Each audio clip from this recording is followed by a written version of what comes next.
memory, so should we make a quick round of introduction, starting with the virtual folks, because they have the least opportunity, I think, to experience this. So people on the Zoom meeting, you want to start with an introduction? I'll go first. So we're all from the right pit. My name's Rob, I'm the COO. We're a platform that provides tools to connect creators with brands and help them do what they love. Nice. What made you interested in attending today? AI is touching everything for all of us at the moment. I think it's fantastic. So nice. Thanks for putting us on. Who wants to go next? I don't see the people here, unfortunately, on Zoom. Okay, cool. I'm happy to go next. Yeah. Hi, my name's Karina. I work at the Right Fit as well with Rob. I work on the marketing side. What made me interested in today was in this event title you have the word growth, and I'm always keen to hear what other people are doing to help bring new users onto their platform and grow their user base. Nice, thank you. I'm gonna change in the room because I realized there are quite a few online. So should we start here? Yeah. Who are you? I'm Claudio from Forma Studio on level 2. Sweet. We do branding and wayfinding. AI is important tool, especially for a small team. And I'm going to hear sort of think about that. I have so many questions about branding. I don't know how that works. You want to go next? I'm Simon Christian, and I'm on level 3. I'm a certified fire safety. I write alternative solutions for new buildings, small buildings, and take it to fabricate. So I provide anything that doesn't comply with building code related to fire safety. That's right. And your dogs have sick jackets, you know? Most importantly. Yeah. That's right. I got 2 workers. My name is Steven. I'm the CTO of an insurance startup called Rodian. What we do is we incubate other insurance agencies that exist. So today I'm most interested in the product and growth part. Sweet, yeah. I actually have an insurance claim. Maybe I can ask you for that after. Give me some tips. Yeah. We only write them, we don't claim. Okay, fine. Okay. What's your name? Hi, my name is Louise. I work at Manage Alu on level 2, and I do social research. AI has the capacity to totally disrupt my industry and what I do, and I'm just interested in learning more about it. Nice. Companies that are using it or considering the sort of threats, I suppose, or risks Yeah. it poses. I'm Claire. I'm in the market and advertise. We're a small investment company, and I was interested today because you represent 2 pretty big companies, and I think it's interesting to see the insights that we brought from there and how we can apply them further. Nice to meet you. Paige? I work for Cast Goods. We produce really high-end stationery products. Our core range is like notebooks and planners and journals made from story. Yeah, it's kind of piggybacking off Claire, but yeah, your experience at Canberra and Meta and your insights and that product growth. Your name's Paige and you work with paper and stuff, so like, that's cool. Sebastian Maxwell, work on level 3 in Maxwell Property is the name of the company. We specialise in short-term rentals like Airbnb management. Sweet. Around Sydney. We've integrated AI quite a bit in our guest messaging, and a lot of we're getting AI to respond to the guests, and also to write all of our copyright and stuff like that. I'm a subscriber to ChatGPT 4.0, so here we are. Nice to meet you, Sebastian.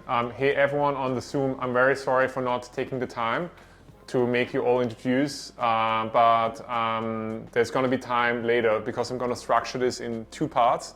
The first part, I just speak about growth, marketing, and then the second part, I will just demo some of the things we're using in our business. So it's more practical, and in between I will make a short break of 5 minutes or so, mainly for myself because I'm very tired. I'm working on my startup and I almost had to cancel it because I ran out of energy yesterday. But I had a good night of sleep, so now everything is fine. Yeah. If you have any questions, just interrupt me, also in the Zoom call. Just chime in and interrupt, raise your hand. Sounds good to you? So yeah, I already mentioned it. There's going to be 2 parts. One on how we want to increase value for existing customers. So that's what I did in Meta and Canva. Obviously, you are thinking, oh, it's a big platform, so acquisition is not a problem. That's kind of true. So, but I work there in product growth, so I can speak some about the learnings there. And then the second part, I think this relates more to my previous startup and this startup and some of your pain points, how to find new customers. And obviously some of this learning is going to be applicable to, as Simon said, to customer support, or some to fire safety. So AI really plays a huge part, and you will see more in the practical, in the demo part, how it can help you for your business too. Okay, so how you want to increase value for existing customer. Everyone wants to create more revenue from their existing customer, or get more time spent, or just make sure they have a good experience. And that's product growth in AI. So I started working in Meta 2014 to 2018. So it was the 4.5 years. So I joined when there were 5,000 people and I left when there were around 50,000 people. And it was really at the phase before Cambridge Analytica and all this data stuff. So really no one thought ever this is going to be regulated, and we had huge access to data to make the best decision for the business. So, and people at Meta were incredibly empowered and trusted to do things with data, which changed later for the right reasons. So I was very lucky to be part of this and work in product, work in growth, and then moved from Dublin to San Francisco and worked with the product growth teams on several initiatives. And then later I was at Canva, and I did the same there. So I worked actually on presentations. So this is the tool I work with. So I was, I think, the first organic product growth hire at Canva. So basically bringing the experience from Meta into Canva, where you verticalize into new segments. And presentations was important because it was the first real product for Canva that went outside of social media. Now Canva is all about work suite. So the way I would see my job is there's already a foundation, or even in your businesses and things you do, you already have something. Maybe the house is a little bit nicer or not as nice. And then you basically make the house much better. You build on the platform of existing customers and users. And then there are different things you can do, but usually the framework we use is called R. It's called Pirate Metrics, where you move like to acquisition to referrals. So you move like from marketing to activating those users with the first great moment. Like in Airbnb, it's the first booking. And then retain them and make sure they come back, they spend money, and then also you create some viral moments. So virality is extremely important for social networks like Facebook. It's a bit less important for companies like Canva, but still it's also very important for those. And even for your own businesses, customer referrals is going to be very, very important to bring down cost of acquisition. So the way I approach it is in Meta or in Facebook back then, everything moves like very quick. So teams are very small, empowered. That's why they have the highest amount of revenue per capita in any organization, FANG organization. So Google or Apple would be quite not as lean organizations, but Meta really would have very small teams, not a lot of project managers, and basically having like an average revenue per headcount of 500,000 USD versus other companies would have like 200K. So they would try always to operate very efficiently. And that forced everyone to really test very quickly and figure out the value. You won't find a company like Meta in Australia. So the companies that exist here that are sizable are like Atlassian, Canva, and Google. And they all operate in very different ways. So they're not growth-first companies. Growth-first companies are Uber, Meta, TikTok, neobanks like Revolut. You don't find these companies in Australia. So therefore, a lot of the learnings that you will find here in the market, from my perspective, won't teach some of the things that are very important to create a growth-first company, like Meta, TikTok, or neobanks. The reason why Atlassian and Canva are not growth-first companies is because the product is more complex.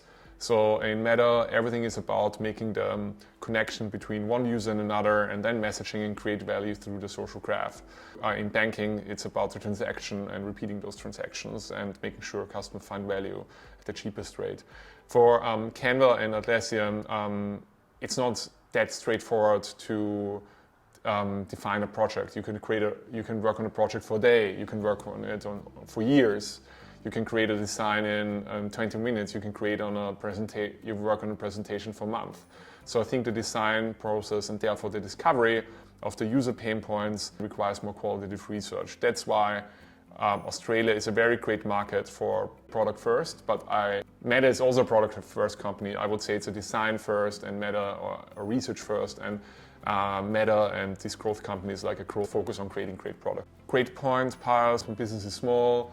And I worked with pro bono for startups, a startup which I helped increase ARR from, I think, $200,000 to $800,000 dollar in a very short time. Like that was like in less than 2 or 3 months.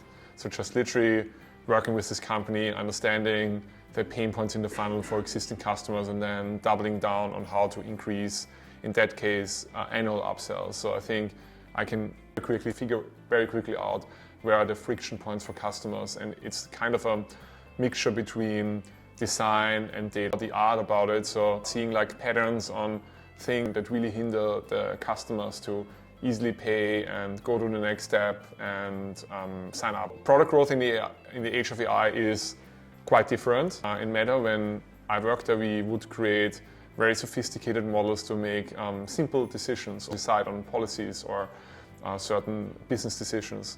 Today, most of it is free, and it is much easier to tap into this power of AI and get more revenue and users quickly through that.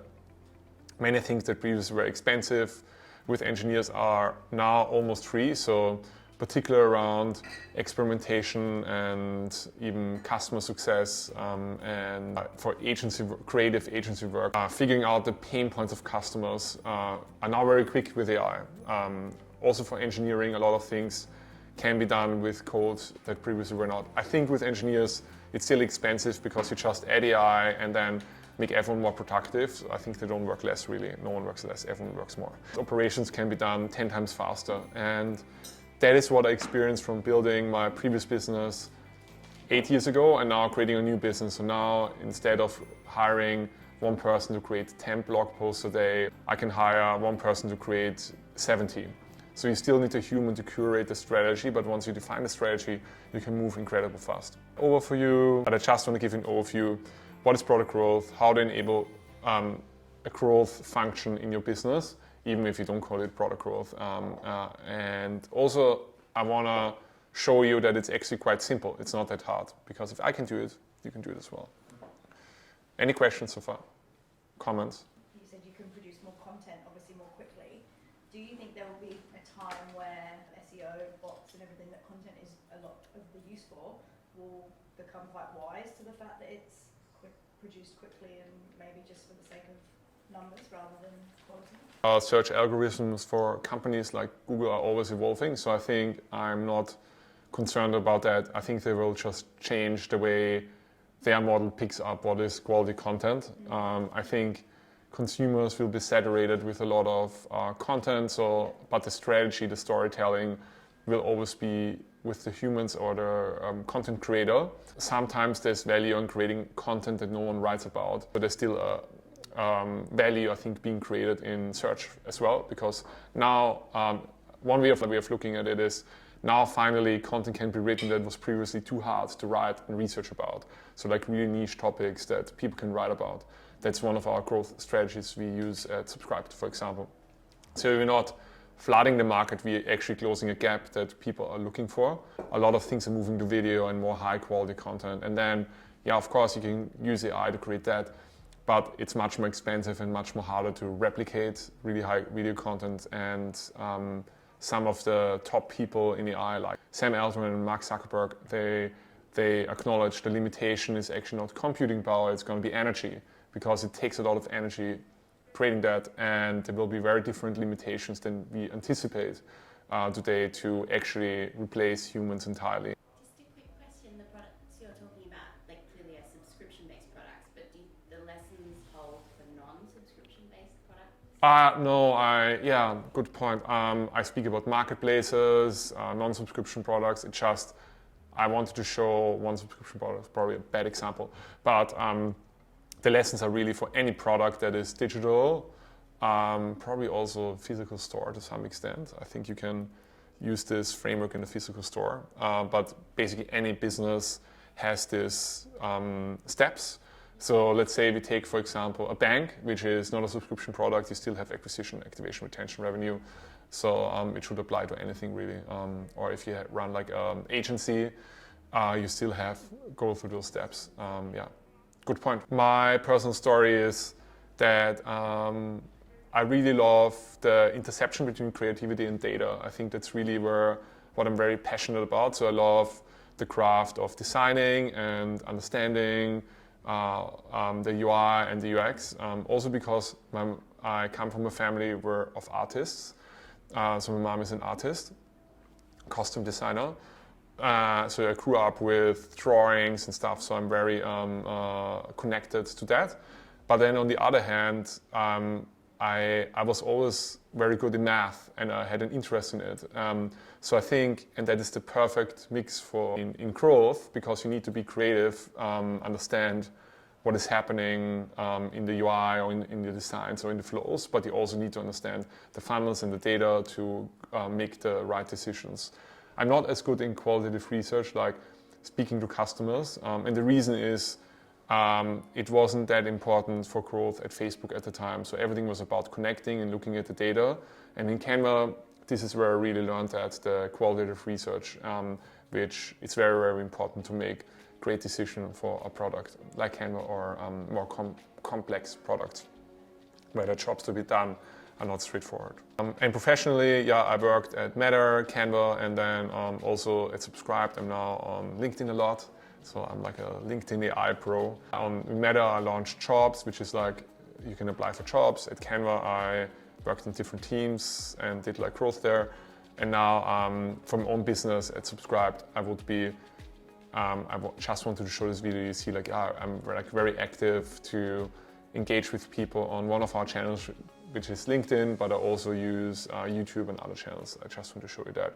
So it's like very different the way I engage with customers today than before. Yeah, product growth, already mentioned it. You need to have somewhat an interest into data. So if I would ask here in the room, would you have a connection on, do you know how many customers visit your website, how many people sign up, like how many people pay? Do you know that on top of your head?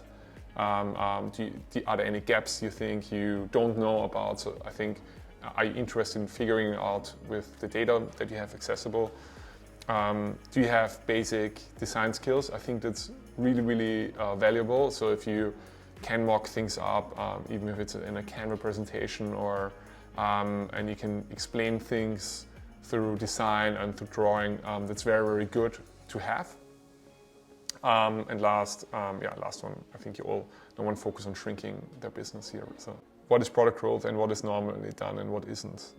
We move people across the funnel, and now it is faster, as you mentioned, Claire, right?